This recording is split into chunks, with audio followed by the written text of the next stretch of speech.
এজন্য যুবক, সময় তো তোমার না, এই হায়াত তো তোমার না। এই ঘন্টা, মিনিট, সেকেন্ড, জানুয়ারি থেকে আজকের 31শে ডিসেম্বর পর্যন্ত প্রতিটা দিন ধারাবাহিকভাবে যিনি এখানে আইনা পৌঁছাইছেন তিনি তো মহান আল্লাহ, তিনি তো মহান আল্লাহ। অতএব সেই মহান আল্লাহর দেওয়া দিন রাত, তিনি একটা বছর শেষ করবেন, তিনি চাইলেই আগামীকালকের ভোর হবে।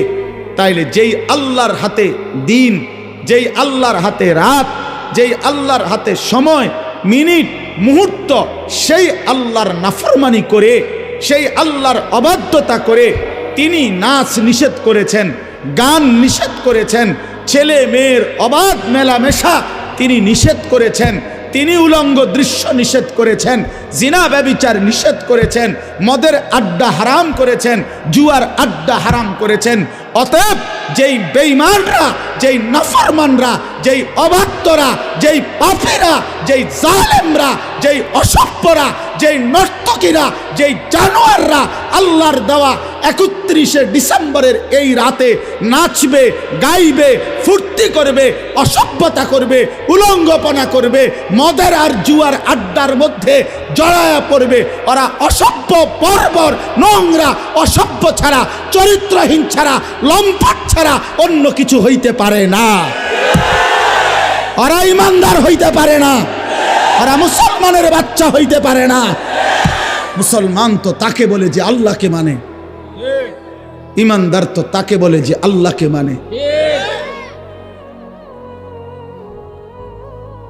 এই জন্য 31st নাইট নামে পৃথিবীতে কোনো দিবস ইমানদারের জন্য বৈধ হইতে পারে না।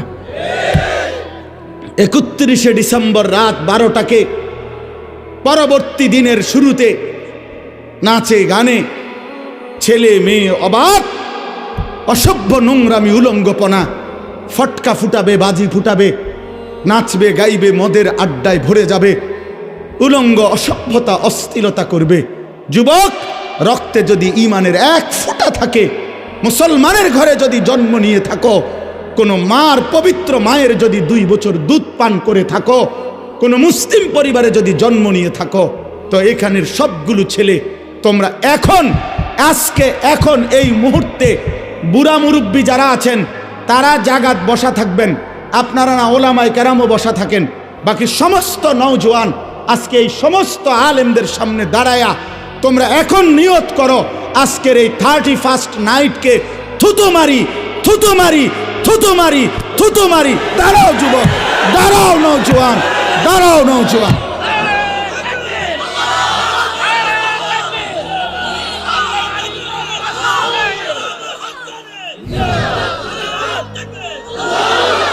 বলো 31st নাইটকে থুতু মারি, থুতু মারি, থুতু মারি। বসো, আল্লাহ তোমাদেরকে তৌফিক দান করে ইনশাআল্লাহ। আমি আজকেও বলছি, আসরের নামাজের পরে এক মাদ্রাসায়, ছোট্ট মাদ্রাসা, একটা বাজারের উপরে 1 বছরের ব্যবধানে 130 জনের বেশি ছাত্র। 1 জানুয়ারি এবছর আমি সবক দিছিলাম ওই মাদ্রাসা আমার ছাত্রের। আজকে 31শে ডিসেম্বর, বছর শেষে আবার দোয়া করছি ওই মাদ্রাসায়। 1 বছরের ব্যবধানে 130 জনের মতো ছাত্র ওইখানে পড়ে।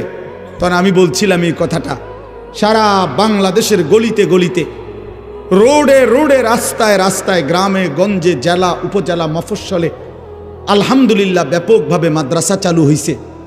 এত মাদ্রাসা কেন? অনেকে প্রশ্ন করে এত মাদ্রাসা কেন? আমিও বলি এত মাদ্রাসা কেন? তুমি জিজ্ঞাসা করো আল্লাহকে যে জমিনের মধ্যে তো একটা পাতাও পড়ে না আল্লাহর ইচ্ছা ছাড়া, ঠিক কি না বলেন? তাহলে এত মাদ্রাসা হচ্ছে কেন? তার মানে বোঝা গেছে, প্রিয় যুবক, নওজোয়ান বন্ধু আমার, মনে রাখো, চারিদিকে মাদ্রাসা, চারিদিকে কোরআনের খেদমত হইতেছে। আগামীর পৃথিবী, একথা নিশ্চিত, ইসলামের পৃথিবী। আগামীর পৃথিবী কোরআনের পৃথিবী। আমি বললাম ইনশাআল্লাহ, আমি বললাম নওজোয়ান, এই গুনার আড্ডায়, এই নাফরমানির আড্ডায় মজা নাই। নারী দেখে, ছবি দেখে, উলঙ্গ দৃশ্য দেখে, মদের আড্ডায়, জুয়ার আড্ডায়, জিনার আড্ডায় অসংখ্য অগণিত যুবক আলহামদুলিল্লাহ আমার সাথে সম্পর্ক মহব্বত রাখে, এমন আমি অনেক যুবক চিনি। হাজার হাজার যুবক আছে যারা গুনার মধ্যে এখন আর কোনো মজা স্বাদ পায় না। অশ্লীল ছবি দেখতে দেখতে আর মন চায় না, উলঙ্গ নারী দেখতে দেখতে আর দিল চায় না। এই গুনার রাজ্য থেকে যুবক ফিরে আসতেছে, মুসলমান ফিরে আসতেছে। ঘরে ঘরে মুসলমানের বাচ্চা আল্লাহর কোরআন শিখতেছে, হাফেজে কোরআন হইতেছে। বড় বড় উচ্চ পদস্থ ব্যক্তিদের সন্তানরাও আল্লাহর কোরআন পড়তেছে, কোরআনের হাফেজ হইতেছে। তার মানে খুব দ্রুতই আগামীর পৃথিবীতে সারা জগৎ জুড়ে কালেমার পতাকা উড়বে ইনশাআল্লাহ, ইনশাআল্লাহ, ইনশাআল্লাহ। এটা মনে রাখো, এটা মনে রাখো। অচিরেই ইনশাআল্লাহ, অচিরেই আমরা আশা করি দিল্লির ওই লাল কেল্লাতে ইমানের পতাকা, কালেমার পতাকা উড়বে ইনশাআল্লাহ।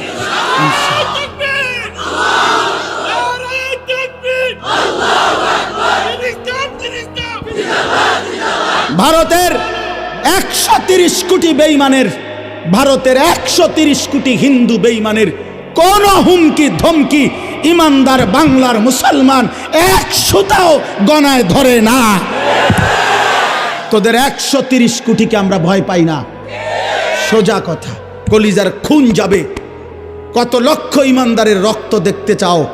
জীবন যাবে, কিন্তু স্বাধীনতা সার্বভৌমত্বের মাতৃভূমির 56,000 বর্গ মাইলের প্রতি ইঞ্চি জমিন আমার দেশের নওজোয়ান কলিজার খুন দিয়ে পাহারা দেবে ইনশাআল্লাহ, ইনশাআল্লাহ, ইনশাআল্লাহ। জালেমের পতন যেহেতু হয়েছে, ইমানের বিজয় হবেই হবে ইনশাআল্লাহ। জালেম যেহেতু 5ই আগস্ট ভাগছে, অতএব ইমানদারের বিজয় হবেই হবে ইনশাআল্লাহ, কোনো সন্দেহ নাই। 5ই আগস্ট এক জালেম ভাগছে, 8ই ডিসেম্বর সিরিয়ায় বাশার আল আসাদ নামে আরেক জালেম পলাইছে। এই জন্য 2024 সাল যে যেভাবেই বিশ্লেষণ করে, আমার একটা ব্যক্তিগত স্লোগান আছে, 2024 সাল উইকেট পড়ার বছর। 2024 সালে 2 উইকেট পড়ছে, এক উইকেট 5ই আগস্ট, আরেক উইকেট 8ই ডিসেম্বর। 2024 সালে বোলিং ভালো হয়েছে, কররা বোলিং, উইকেট পড়ছে 2টা। ইনশাআল্লাহ বাকি উইকেটও পড়ে যাবে আগামীতে ইনশাআল্লাহ। ইসরায়েলের ওই কুত্তা প্রধানমন্ত্রী নেতানিয়াহু, ওই বেঈমানের উইকেটটাও পড়ে যাবে। গুজরাটের কসাই অসংখ্য ইমানদার মুসলমানকে গুজরাতে হত্যাকারী, শহীদকারী এই নরেন্দ্র মোদীর উইকেটটাও পড়ে যাবে ইনশাআল্লাহ। হয়তো আনিস থাকবে না, কোনো অসুবিধা নাই। আমার রক্ত ঝরলে এই জমিনে কোনো সমস্যা নাই, আমার মালিকের সাথে আমার বোঝাপড়া আছে ইনশাআল্লাহ।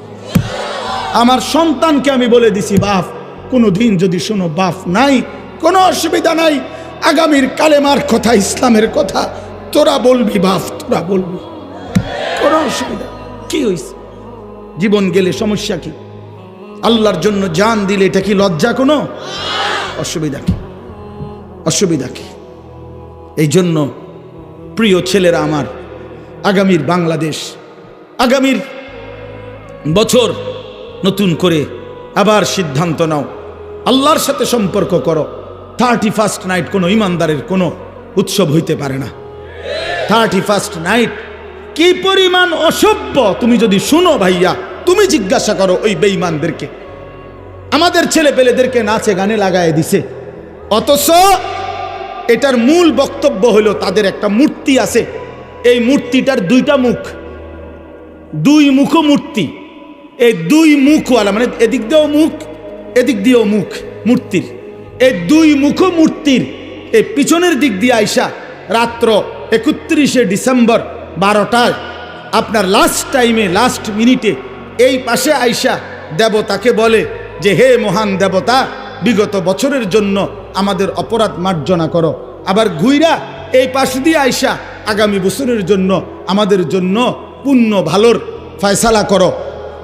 এই দ্বিমুখী একটি মূর্তির কাছে বিগত বছরের জন্য ত্রুটি বিচ্যুতির জন্য অনুতপ্ত হয়, আর নতুন বছরের সাফল্য কামনা করে সামনের মুখে আইসা। এইটা কোনো সুস্থ স্বাভাবিক কলিজায় 1 ফোঁটা রক্ত আছে, ইমান আছে, সেই সন্তান করতে পারে এটা? বলে কিভাবে হইতে পারে? কিভাবে সম্ভব এটা? তুমি এখন সার্চ করো, তুমি এখন মোবাইলে সার্চ করে দেখো আমি বললাম তোমারে যে 31st নাইটের উৎপত্তিটা কিভাবে, কেন আসলো এটা, এটা কি, এটা কি?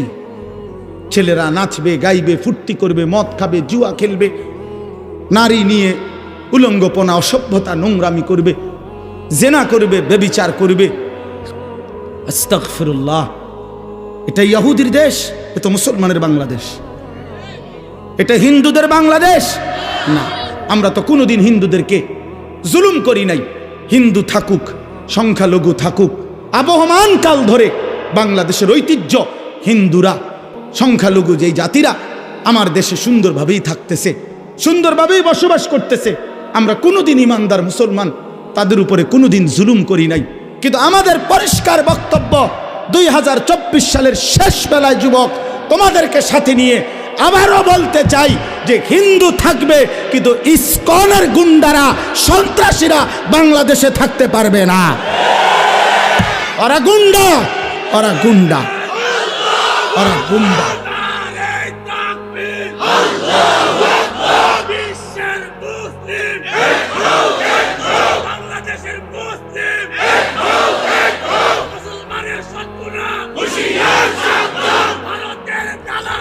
হুশিয়ার শব্দ।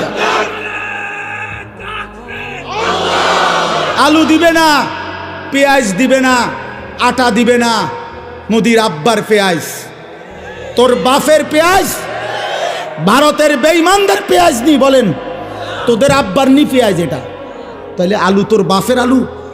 তুই আম করে ধমক দেস কি রে বেটা? এটা কথা হইল কোনো? ওরা বলে আম করে আলু দিত না, আলু তার আব্বার আলু, আলু তার বাপের আলু। অথচ তোদেরকে এই 130 কোটি হিন্দু বেঈমানকে, যিনি চাল ডাল আলু পেঁয়াজ লবণ রসুন সমস্ত খানা খাদ্য যিনি খাওয়ায় অগরে, উনি তো আমার আল্লাহ বেটা, উনি তো আমার আল্লাহ তোদেরকে খাওয়ায়। বেঈমান তোদের মূর্তি ছাড়া, বে বে ছাড়া আছে কিটা তোদের আসলে? বইয়া বইয়া বে বে করে।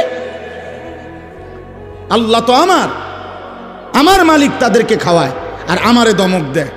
আমি এশার নামাজে যারে সেজদা দিলাম, আমার সেই মালিক তারে খাওয়ায়। আমি মাগরিবে যারে সেজদা দিলাম, আমার সেই মালিক তারে খাওয়ায়।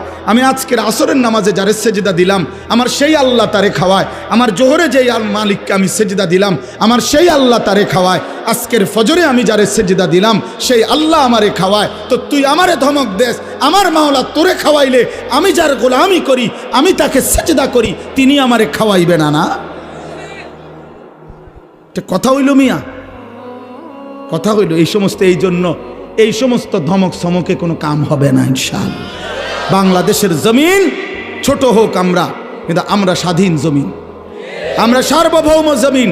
আমাদের লাল সবুজের পতাকা আলাদা। হ্যাঁ, আমাদের পতাকায় রক্তের লাল চিহ্ন আছে। তার মানে আমরা যুগ যুগ ধরে আমরা এটা পৃথিবীবাসীকে জানায় দিছি, আমরা সেই মানুষ, সেই জাতি, সেই সার্বভৌম দেশ আমাদের, যে জাতি রক্ত দিয়ে একটা পতাকা অর্জন করেছে। মাঝখানের এই লাল রক্ত, এটা যুবক লাল রং না, এটা শহীদের তাজা খুন, এটা ইমানদারের রক্ত আছে ওইখানে।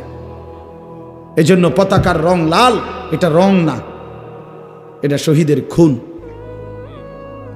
এই জন্য ইনশাআল্লাহ তোমরা যুবক এই জাতির পাহারাদার, তোমরা যুবক এই সমাজের পাহারাদার। তোমরা চরিত্রহীন হইও না বাপ, তোমরা নষ্ট হইও না। আমি বছর শেষে আবার মনে করাই দিলাম, অসভ্যতায় জড়ায়ও না। প্রিয় সন্তান আমার, তুমি আমার ছেলে, তুমি আমার ভাই, তুমি আমার বন্ধু। আমার যদি সুযোগ থাকতো, আমার সাথে সময় থাকতো, আমি তো প্রতিটা যুবক তোমারে জড়ায় ধরে কাঁদতাম। আমি যদি পারতাম তোমারে বলতাম এই বুক খুলে যে তুমি কেন নামাজ পড়ো না, কেন তুমি আল্লাহকে ছেড়ে দিলা। আল্লাহকে বাদ দিয়ে দোস্ত কেউ ইজ্জত পায় না, কেউ না। একদিন না একদিন সময়ের ব্যবধানে লজ্জিত হতেই হয়। 54 বছর পরে হোক আর 16 বছর পরে হোক, আল্লাহকে ছেড়ে দিলে, জুলুম আর নাফরমানি করলে বেইজ্জতি হতেই হয়, বেইজ্জতি হতে হয়। আল্লাহর নাফরমানি ব্যক্তিকেও লজ্জিত করে, রাষ্ট্রের পুরা ক্ষমতাধরকেও লজ্জিত করে। এই জন্য আমরা ইনশাআল্লাহ আজকে নওজোয়ান দেখেন, আপনি কি পরিমাণ নওজোয়ান দেখেন হুজুর, আপনারা এদের জন্য দোয়া করেন। আপনারা যারা আলেম আছেন আপনারা দাঁড়ায় কোন যে আপনারা দোয়া করবেন এর জন্য, বলেন ইনশাআল্লাহ, বলেন আল্লাহ কবুল ইনশাআল্লাহ, আল্লাহ কবুল।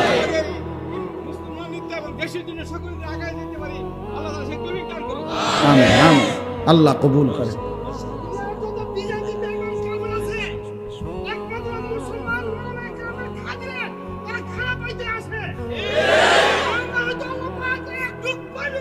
হ্যাঁ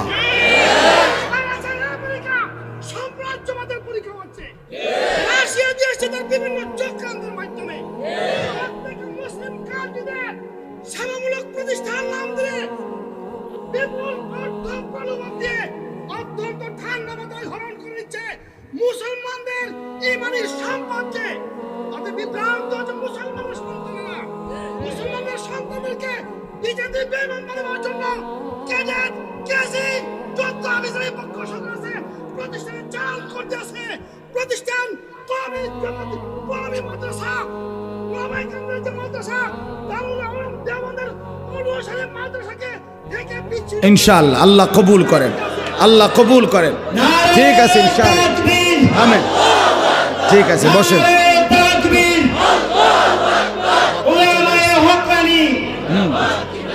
জিন্দাবাদ জিন্দাবাদ।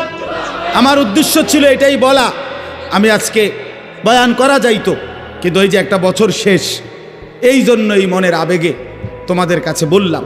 তোমরা অনেক নওজোয়ান, বাংলাদেশে কোনো ষড়যন্ত্রকারী বাংলাদেশে টিকবে না ইনশাআল্লাহ। তোমরা যুবক পাহারা দিও, তোমরা দেশের জন্য, জাতির জন্য, ইসলামের জন্য, আগামীর কালেমার পতাকার জন্য ইনশাআল্লাহ তোমরাই লড়বা ইনশাআল্লাহ। ইনশাআল্লাহ কোনো ষড়যন্ত্র বাংলাদেশে টিকবে না ইনশাআল্লাহ। একবার ইসকনের গুন্ডা সন্ত্রাসীদেরকে দিয়ে চট্টগ্রামে শহীদ অ্যাডভোকেট সাইফুল ইসলাম আলিফকে জবাই করেছে ইমানদার মুসলমানকে। এরপরে আবার 18ই ডিসেম্বর টঙ্গীর বিশ্ব ইজতেমা মাঠে ইমানদার ঘুমন্ত মুসলমান সারাদিন মেহনত করে ঘুমাইছে, 5 ওয়াক্ত নামাজ পড়ে ঘুমাইছে। সাদ নামে ইন্ডিয়ার এক ভণ্ড, এক প্রতারক, এক মুনাফিক, এক জঘন্য মুনাফিককে দিয়ে, এই সাদের গুন্ডা দিয়া, সাদ তার গুন্ডা কিছু সন্ত্রাসী অনুসারীদেরকে দিয়ে আবার 18ই ডিসেম্বর টঙ্গীর বিশ্ব ইজতেমার ময়দান লাল করে দিয়েছে, শহীদ করেছে। কিন্তু আমরাও স্পষ্ট করে দেখতে চাই, সাদ তুমি ভুল করেছ, তুমি বাংলার জমিন চেনো না, তুমি দিল্লি থেকে বাংলা শাসন করতে পারবে না, তুমি পারবে না। বাংলাদেশের লক্ষ কোটি ওলামায়ে কেরাম, তালেবে ইলম, ইমানদার মুসলমান এখনো মরে যায় নাই। অতএব এদেশে দাওয়াতের কাজ ওলামায়ে কেরামের মাধ্যমে চলবে, এদেশে তাবলীগের কাজ ওলামায়ে কেরামের মাধ্যমে চলবে, এদেশে দ্বীনের সমস্ত কাজ সর্বসাধারণ ওলামায়ে কেরামের তত্ত্বাবধানেই করবে ইনশাআল্লাহ। অতএব ভণ্ড সাদের কোন অনুসারী বাংলাদেশের কোন মসজিদে দ্বীনের নামে এই মুনাফিক গোষ্ঠী কোনো কাজ করতে পারবে না, পারবে না, পারবে না, পারবে না ইনশাআল্লাহ।